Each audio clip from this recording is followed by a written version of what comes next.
ইলিশ মাছের মাথা চিংড়ি মাছ দিয়ে চাল কুমড়া রেসিপি কীভাবে বানাই দেখুন বন্ধুরা। আমি এই চাল কুমড়াটাকে প্রথমে ধুয়ে নেব, ধুয়ে আমি কেটে দেখাচ্ছি আপনাদের। আমি ধুয়ে নিয়েছি, ধুয়ে কেটে নেব। আমি ছাল তুলে নেব। দেখুন আমার দুইটা ছাল তুলে নিয়েছি, আমি আবার কেটে নেব। আর ধোবো না, প্রথমে ধুয়ে নিয়েছি যেহেতু।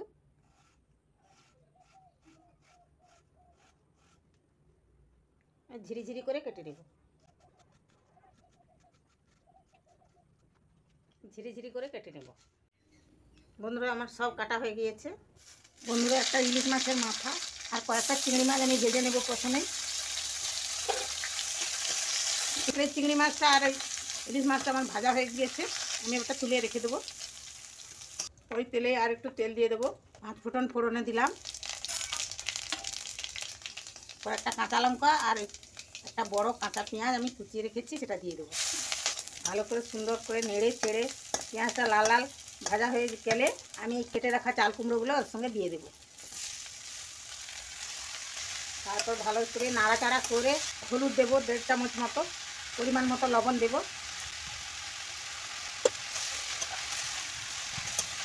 সুন্দর করে নেড়ে চেড়ে ঢাকনা দিয়ে দেবো। সিদ্ধ করে রাখা আমি একটা বড় আলু আমি এতে ম্যাশ করে দিয়ে দিলাম, ঢাকনা দিয়ে দেবো। বন্ধুরা দেখুন কত সুন্দর একদম গলে যাচ্ছে, আর কুমড়ো থেকে কতটা জল বেরিয়েছে। এই জলটা যত সময় না মরে তত সময় একটু নেড়ে চেড়ে ঢাকনা দিয়ে কষে নিতে হবে। ঢাকনা দিয়ে দেবো। দেখুন বন্ধুরা জলটা মরে এসছে, জল আর নেই।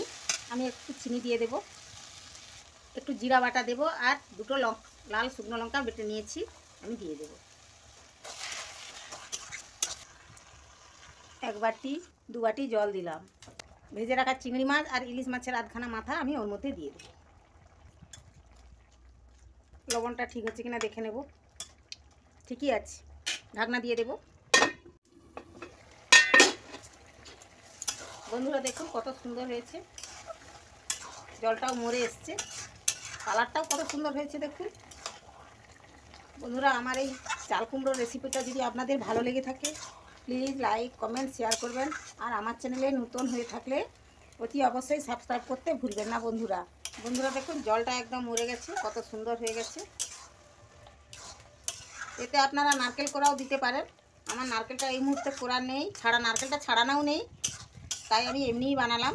আপনারা পারলে নারকেল কোড়া দিয়ে খাবেন, আরও ভালো লাগবে। দেখেছেন এতটুকু জল নেই, একদম শুকনো হয়ে গেছে। আমি নামিয়ে নেব।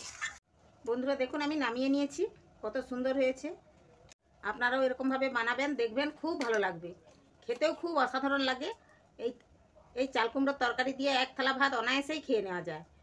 আজকে রাখি বন্ধু, আবার পরের ভিডিওয়ে দেখা হবে।